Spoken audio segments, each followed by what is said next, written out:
Hello everyone, welcome back to Eklavya IGNOU. तो आज की इस वीडियो में हम सस्टेनेबल डेवलपमेंट बीपीएजी 174 के मोस्ट इंपॉर्टेंट क्वेश्चंस को देखने जा रहे हैं। इस वीडियो में हम उन क्वेश्चंस को देखेंगे जो प्रीवियस ईयर क्वेश्चन पेपर में बार बार रिपीटेड थे। उन क्वेश्चंस के हम सोल्यूशन को इस वीडियो में देखने जा रहे हैं और एग्जाम से पहले आप इस वीडियो को जरूर देखिएगा, ये आपके लिए बहुत हेल्पफुल होगी। और एक छोटी सी इन्फॉर्मेशन मैं आपको दे दूं, अगर आपको इन वीडियोस के नोट्स चाहिए एज अ पीडीएफ तो आप हमारे टेलीग्राम ग्रुप को ज्वाइन कर सकते हैं, जो कि है एकलव्य इग्नू। और अगर उसी के साथ साथ आपको और भी एक्स्ट्रा क्वेश्चंस देखने हैं, लॉन्ग आंसर्स वाले क्वेश्चन देखने हैं इसी पर्टिकुलर सब्जेक्ट के, आप जिस भी वीडियो को देख रहे हैं उसी सब्जेक्ट का, अगर आपको और लॉन्ग टर्म वाले लॉन्ग आंसर्स के लिए क्वेश्चन चाहिए और एक्स्ट्रा क्वेश्चन चाहिए, तो उसके लिए आप हमारे वेबसाइट को विजिट कर सकते हैं, जो कि है www.eklavyaignu.com। और असाइनमेंट्स का, जब आपके असाइनमेंट्स होंगे तो उसके सोल्यूशन को www.ignufreeassignment.com इस वाले वेबसाइट पे अपलोड कर दिया जाएगा, जहां पर आप जाके फ्री असाइनमेंट्स को भी डाउनलोड कर सकते हैं, देख सकते हैं। ठीक है, तो आज का most important and repeated question है कि सतत विकास के आर्थिक घटकों का वर्णन कीजिए। कि जब सतत विकास होता है तो उसमें आर्थिक रूप से क्या प्रभाव पड़ता है, आर्थिक घटक होते हैं उसका क्या प्रभाव पड़ता है, कैसा इम्पैक्ट होता है, उसके बारे में आपको बताना है। ठीक है, तो सतत विकास की जब हम बात करते हैं तो आर्थिक घटक जो है वो समृद्धि के लिए बहुत महत्वपूर्ण कारक होता है। चाहे वो किसी देश का विकास करना हो, किसी फैमिली का विकास करना हो, किसी पर्टिकुलर इंडिविजुअल का अगर विकास करना हो, तो उसके लिए उसका आर्थिक घटक जो होगा वो बहुत महत्वपूर्ण रोल प्ले करता है ना। और यह जो है विकास की दृष्टि को भी परिभाषित करने में मदद करता है कि किसी भी जगह की, किसी भी इंडिविजुअल कितना विकसित है, उसके लिए उसका आर्थिक घटक को भी देखा जाता है। ठीक है, सो इन घटकों का उपयोग करके समाज को आर्थिक सामाजिक उत्थान की दिशा में सुनिश्चित कर सकते हैं, जिसके तरीके निम्नलिखित हैं। फर्स्ट, जब हम सतत विकास में आर्थिक घटक की बात करते हैं तो उसमें हम आय और रोजगार की बात करते हैं। जिसमें क्या होता है कि जब देखिए किसी भी इंसान की, किसी भी देश की जब आय बढ़ती है, लोगों को रोजगार मिलना शुरू होता है, तो उससे क्या होता है, देश का भी विकास होता है, उस पर्टिकुलर इंडिविजुअल का, उस फैमिली का भी विकास होगा। तो जैसे जैसे विकास होगा तो यहाँ पे सतत का मतलब होता है कि कुछ ऐसा विकास करना जिससे वर्तमान पीढ़ी का भी विकास हो और आने वाली पीढ़ियों के लिए भी विकास हो सके और उनकी लिए भी संसाधनों का वचन हो सके, बचत हो सके। ठीक है, तो यहाँ पे आय और रोजगार में सतत विकास किस तरीके से होगा, देखिए किसी फैमिली में या किसी पर्टिकुलर देश का अगर विकास होता है तो जो आने वाली पीढ़ी होगी उसके लिए भी तो बेटर होगा ना, वो उसके लिए और भी चीजें विकसित हो जाएंगी। तो इस वजह से आय और रोजगार बहुत इंपॉर्टेंट रोल प्ले करता है। नेक्स्ट होता है हमारा उद्योग और उपकरण। उद्योग और उपकरण का विकास एक समाज की आर्थिक गतिविधि को बढ़ावा देता है। जैसे जैसे उद्योग बढ़ते हैं वैसे वैसे लोगों को नए रोजगार मिलते हैं, नए देश का डेवलपमेंट होता है। ठीक है, और स्वावलंबी उत्पादन होते हैं, उसी देश के अंदर उसकी पूंजी पूंजी लगती है और उपयोग करके जो नौकरियां हैं उनका निर्माण होता है, और साथ ही साथ उस देश का खुद ही जो है उत्पादन कर पाते हैं, उनको आयात करने की जरूरत नहीं पड़ती है। ठीक है, तो उद्योग जैसे जैसे बढ़ते हैं वैसे वैसे सतत विकास भी होता है। ठीक है, और संबंधता सेवाएं, सतत विकास के आर्थिक घटकों में संबंधता सेवाएं भी शामिल होती हैं, जैसे कि वित्तीय सेवाएं, बैंकिंग, वित्तीय बाजारों का विकास। तो जब इन सेक्टरों का विकास होता है तो अगेन लोगों को नौकरियां मिलती हैं, देश, किसी पर्टिकुलर देश का विकास होता है। अगर किसी बैंक का विकास हो रहा है तो उससे जो है किसी कंट्री का जो होता है बहुत जल्दी विकास होता है, और किसी कंट्री के विकास के लिए बैंकिंग सेक्टर का विकास होना बहुत इंपॉर्टेंट होता है। ठीक है, और विनिवेश और उद्यमिता, सतत विकास के लिए उद्यमिता और विनिवेश के इस आर्थिक घटक यहाँ पे लिख लेना आप, घटक भी महत्वपूर्ण है। यह नए व्यवस्थाओं के उद्घाटन, उनके विकास के लिए पूंजी का उपयोग और नौकरियों के निर्माण के साथ साथ उद्यमिता की प्रोत्साहन की दिशा में मदद करते हैं। मतलब जो उद्योग उद्योग हैं, और खासकर जो लोग जो खुद इंटरप्रेन्योर बनना चाहते हैं, उनके लिए जैसे जैसे विकास होता है तो उनके लिए चीजें और इजी होती हैं, वो उसकी ओर प्रोत्साहित होते हैं। ठीक है, आधिकारिक संरचना, ये घटक समाज में आधिकारिक संरचना की विकास करते हैं, उसमें बढ़ावा देते हैं, जैसे कि कानून हो गया, न्याय सेवाएं हो गई, जिससे आर्थिक संगठन को भी दूर करने में मदद मिलता है। जितनी भी आर्थिक समस्याएं हो गई, इसके संगठन में जितना भी प्रॉब्लम आता है उसमें सोल्यूशन मिलने के लिए। ठीक है, और इन सभी आर्थिक घटकों का संयोजन समृद्धि की दिशा में मदद करता है। जब इन सभी आर्थिक घटकों का संयोजन होता है और इनकी विकास होता है तो साथ ही साथ समृद्धि भी होता है। समृद्धि की दिशा की ओर कोई भी कंट्री जाती है तो उसके साथ क्या होता है, सतत विकास होता है, आने वाली पीढ़ियों का के लिए भी बहुत अच्छा अपॉर्चुनिटीज आ जाती हैं, उनके लिए भी और विकास होने लग जाता है। ठीक है, सो आर्थिक और सामाजिक सुधार की दिशा में ये अग्रणी बनाता है जब इस तरीके से सतत विकास किया जाता है तो। ठीक है, और नेक्स्ट क्वेश्चन जो कि अगेन बहुत रिपीटेड है कि उचित उदाहरण देते हुए वैकल्पिक संसाधन उपयोग के पर्यावरणीय लाभों का परीक्षण कीजिए। देखिए, कुछ ऐसे संसाधन होते हैं ना जिसके विकल्प में हम दूसरे संसाधनों का उपयोग कर सकते हैं। ठीक है? तो हमें ऐसे संसाधनों के बारे में बताना है जो उनके विकल्प में उपयोग किए जा सकते हैं और उनके उपयोग करने से पर्यावरण के क्या लाभ होंगे, उसके बारे में आपको बताना है। ठीक है? तो वैकल्पिक संसाधन उपयोग के पर्यावरण लाभों को समझने के लिए आप निम्न उदाहरण दे सकते हैं। पहला, प्राकृतिक ऊर्जा स्रोत का उपयोग। पर्यावरण के लिए सही रूप से प्राकृतिक ऊर्जा स्रोतों का उपयोग करना एक वैकल्पिक संसाधन हो सकता है। फॉर एग्जाम्पल, सौर ऊर्जा का जब उपयोग करेंगे तो उससे प्रकृति को भी कोई हानि नहीं होगी और सौर ऊर्जा जब तक होगा जब तक आप ऊर्जा का अच्छे से इस्तेमाल कर पाएंगे। ठीक है? सौर ऊर्जा हो गया, वायु ऊर्जा हो गया, जल ऊर्जा हो गया, जैसी प्राकृतिक जो ऊर्जा स्रोत है उनका उपयोग करने में उपयोगकर्ताओं की आवश्यकता भी पूरी होती है और पर्यावरण को भी कम हानि पहुंचती है। ठीक है? जल संचयन और जल पुनर्चक्रण। वैकल्पिक संसाधन के रूप में जल संचयन और जल पुनर्चक्रण के सुधार करने की बहुत महत्वपूर्ण है। यह प्राकृतिक स्रोत को संवेदनशीलता देती है और जल के वास्तविक मूल्य को समझने में मदद करता है जब जल संचयन और जल पुनर्चक्रण का उपयोग किया जाता है। ठीक है? और साथ ही साथ जैव विविधता के संरक्षण। तो जैव विविधता के संरक्षण के लिए वैकल्पिक संसाधन का उपयोग करना बहुत महत्वपूर्ण है। उदाहरण के लिए जैव खेती हो गई, वनस्पति हो गए, आपूर्ति को सुरक्षित रखने में मदद करती है और निष्पादन की प्रक्रिया में कार्बन प्रदूषण को कम करती है। जब एक्स्ट्रा वन लगाए जाएँगे, एक्स्ट्रा पेड़ लगाए जाएँगे, तो कार्बन के प्रदूषण को कम किया जाएगा और जैव खेती से खेतों को भी कम नुकसान होगा। ठीक है?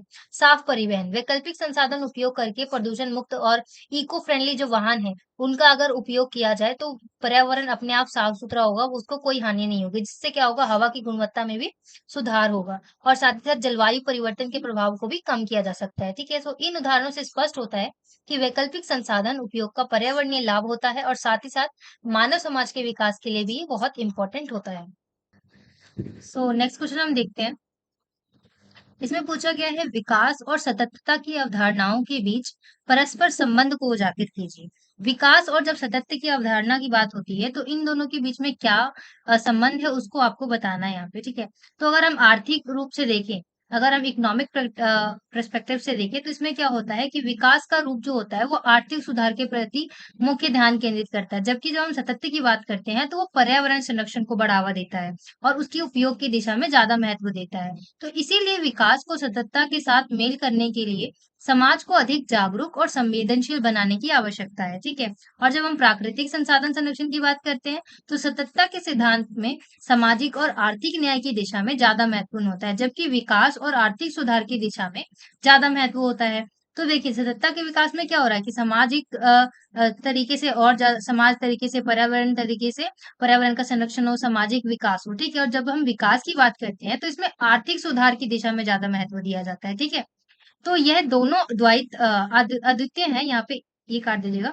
ये दोनों जो है अद्वितीय हैं, लेकिन उनके संयोजन से समृद्धि की दिशा में सुधार होता है।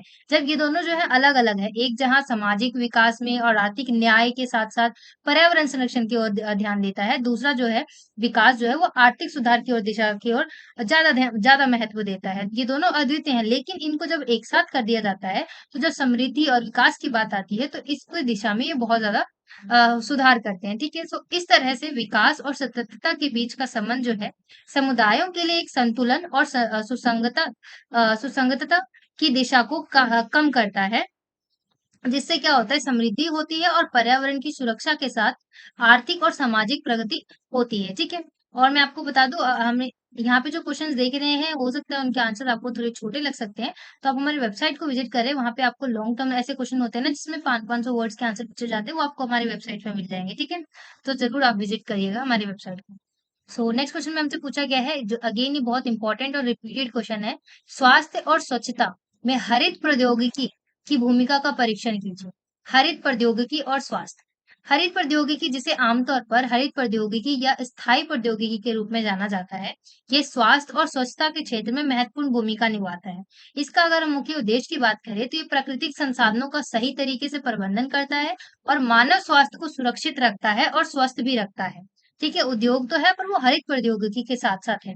ठीक है? तो हरित टेक्नोलॉजी के साथ-साथ, प्रौद्योगिकी के साथ-साथ जब आती हैं चीज़ें, तो वो पर्यावरण का भी साथ रखता है और मानव जीवन को भी सुरक्षित और स्वास्थ्य अ, अच्छा रखता है। ठीक है? भूमिका की अगर हम बात करें तो स्वास्थ्य सुरक्षा हरित प्रौद्योगिकी का उपयोग स्वास्थ्य सुरक्षा के मामलों में किया जाता है। हरित प्रौद्योगिकी के उपयोग से की जाने वाली जितनी भी खेती है, उसमें जलवायु, प्राकृतिक आपदाएँ के प्रभाव को कम किया जाता है और इसके साथ ही स्वस्थ और पौष्टिक खाद्य का उत्पादन भी बढ़ सकता है। ठीक है, तो नेक्स्ट इसी का पॉइंट आपको लिखना है, जल संवर्धन। हरित प्रौद्योगिकी जल संवर्धन की दिशा में भी बहुत महत्वपूर्ण योगदान निभाता है। जब जल का पुनर्चक्रण होगा, उसको सुरक्षित रखा जाएगा जल संसाधन को, तो ऑफ कोर्स बहुत महत्वपूर्ण योगदान निभाता है। ठीक है, जलवायु परिवर्तन का वर्धन समर्थन वर्धन। ठीक है, तो हरित प्रौद्योगिकी की जलवायु परिवर्तन के प्रभावों से लड़ने के उपयोग को प्रोत्साहित कर सकती है। इसके साथ साथ ही समृद्धि के साथ साथ पारिस्थितिकी दृष्टिकोण के साथ स्वास्थ्य को लिए भी और सुरक्षा के लिए भी विकल्प उपलब्ध कराती है। ठीक है, सो निष्कर्ष, हरित प्रौद्योगिकी जो है स्वास्थ्य और स्वच्छता दोनों ही क्षेत्र में, जलवायु परिवर्तन हो गया, पारिस्थितिकी दृष्टिकोण हो गया, स्वास्थ्य सुरक्षा हो गए, उनके प्रति सक्षम है और इन समस्याओं का समाधान कर सकती है। ठीक है, सो यह ना केवल स्वास्थ्य को सुरक्षित रखने में मदद करती है, बल्कि भूमि, जल और वनस्पति संसाधनों का भी सही तरीके से प्रबंधन करती है और सुरक्षित करती है। ठीक है, सो नेक्स्ट क्वेश्चन, निम्नलिखित पर टिप्पणी लिखिए। पर्यावरण संरक्षण के लिए मूल निवासियों का महत्व बताइए। पर्यावरण जब संरक्षण की बात आती है, तो उसमें मूल निवासी जो है बहुत अत्यधिक महत्वपूर्ण भूमिका निभाते हैं। वे लोग ऐसे होते हैं जो सीधे पर्यावरण से जुड़े हुए होते हैं, और उनका जीवन जो है खासकर वो प्राकृतिक संसाधनों पर निर्भर होते हैं। उनका रोजी रोटी, उनका रोजगार जो है सभी प्राकृतिक संसाधनों पर डिपेंड करता है। ठीक है, सो प्राकृतिक संसाधनों का प्रबंधन, मूल निवासी जो होते हैं वो अक्सर जंगल, नदियों और पहाड़ों के बीच के पास रहते हैं, और उन्हें जो है इन संसाधनों का सही तरीके से उपयोग कैसे करना है, उनका प्रबंधन कैसे करना है, इसकी नॉलेज ज्यादा होती है। ठीक है, और पर्यावरणीय संचेतना, मूल निवासी जो होते हैं उनको पर्यावरण सचेतना के बारे में बड़ा योगदान होता है। उनके प्राकृतिक संसाधनों के महत्व का सही ज्ञान होता है, और वह अक्सर अपनी साथी जो उनके साथ साथ जो लोग रहते हैं उनको भी प्रोत्साहित करते हैं कि आप पर्यावरण को बचाइए, उनका सही तरीके से प्रबंधन करिए। तो इस तरीके से जो पर्यावरण को बचाने की जब बात आती है, संरक्षण की जब बात आती है, तो वहाँ के मूल निवासियों का बहुत महत्वपूर्ण योगदान रहता है। ठीक है, सामुदायिक संगठन, मूल निवासी जो होते हैं वो सामुदायिक संगठनों का हिस्सा होते हैं, और वह जो है पर्यावरण संरक्षण के लिए साथ मिलकर काम करते हैं। वो एक समूह के साथ रहते हैं, और वो सभी पूरे समूह मिलकर जो पर्यावरण को संरक्षण के लिए कदम उठाते हैं और काम करते हैं। ठीक है, सो इन संगठनों के माध्यम से वे स्थानीय सरकारों, संगठनों के साथ मिलकर प्राकृतिक संसाधनों की सुरक्षा के लिए भी अभियान चलाते हैं। ठीक है, सतत विकास की अवधारणा, अगर आपको ये क्वेश्चन लग रहे होंगे आपकी बुक से नहीं है, तो ऐसा नहीं है, ये आपकी बुक से ही है, परंतु इनकी वर्डिंग चेंज है। और जब आप अपने एग्जाम में इस तरीके से आंसर लिखेंगे ना, तो आपको बहुत अच्छे मार्क्स देखने को मिलेंगे, बिकॉज ये आपकी खुद के लैंग्वेज के जैसा है। ठीक है, और इसको समझने में भी आसानी है। ठीक है, तो सतत विकास की अवधारणा बेसिकली एक अवधारणा, ये जो है एक तरीके का विकास की प्रक्रिया है, जिसमें आर्थिक और सामाजिक प्रगति के साथ साथ प्राप्त करने के साथ साथ प्रयास किए जाते हैं, और बिना पर्यावरण और सामाजिक संरचना को हानि पहुंचाए। इसका उद्देश्य होता है कि आने वाली जितनी भी पीढ़ियां हैं उनको भी समृद्धि मिले, और उनके लिए भी आर्थिक उन्नति को सुनिश्चित करा जा सके। ठीक है, और जिससे क्या हो, प्राकृतिक संसाधनों का भी सही रूप से प्रबंधन हो और उनको नुकसान ना हो। ठीक है, तो सतत विकास की अवधारणा जो है वो प्राकृतिक संसाधनों के संरक्षण, सामाजिक समानता और आर्थिक समृद्धि का संतुलन बनाए रखने में महत्वपूर्ण योगदान देती है। ठीक है, सो नेक्स्ट नेक्स्ट क्वेश्चन, निम्नलिखित पर अगेन आपको टिप्पणी लिखनी है। खाद्य सुरक्षा की अवधारणा, खाद्य सुरक्षा की अवधारणा एक महत्वपूर्ण सामाजिक मुद्दा होता है, जिसमें क्या होता है कि समृद्धि और विकास के साथ साथ ये दोनों एक साथ जुड़े होते हैं। और यह अवधारणा जो है वो दर्जनीकरण, पर्यावरण और आर्थिक संकट की परिभाषा में बदलता है।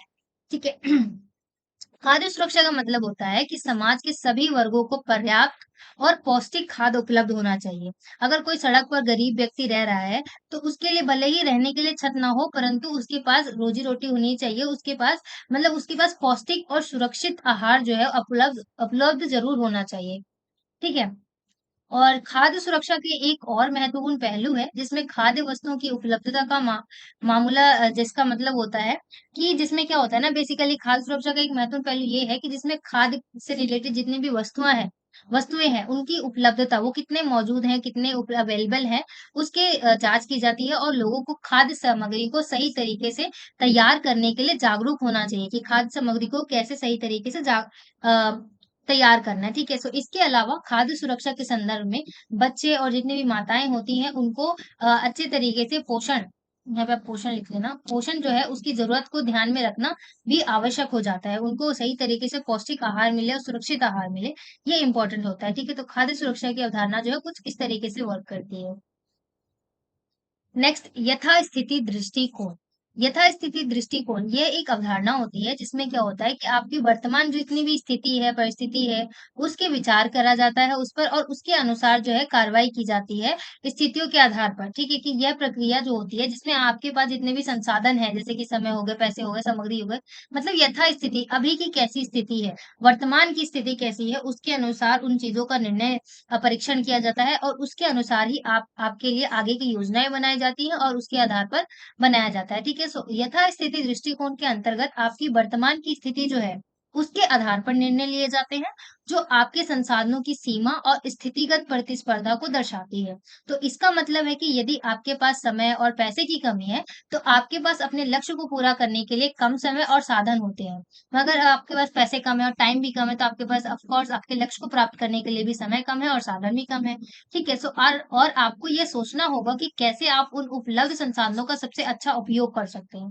तो यथास्थिति दृष्टिकोण वो दृष्टिकोण होती है जिसमें आप अपने वर्तमान अवेलेबल जितनी भी परिस्थितियाँ हैं, जो भी आपकी स्थिति है, उसको आप देखते हैं और उसका परीक्षण करते हैं और उसके अनुसार आप देखते हैं कि कैसे आप अपने लक्ष्य को जल्दी और अच्छे तरीके से मौजूदा संसाधनों की मदद से प्राप्त कर सकते हैं। ठीक है?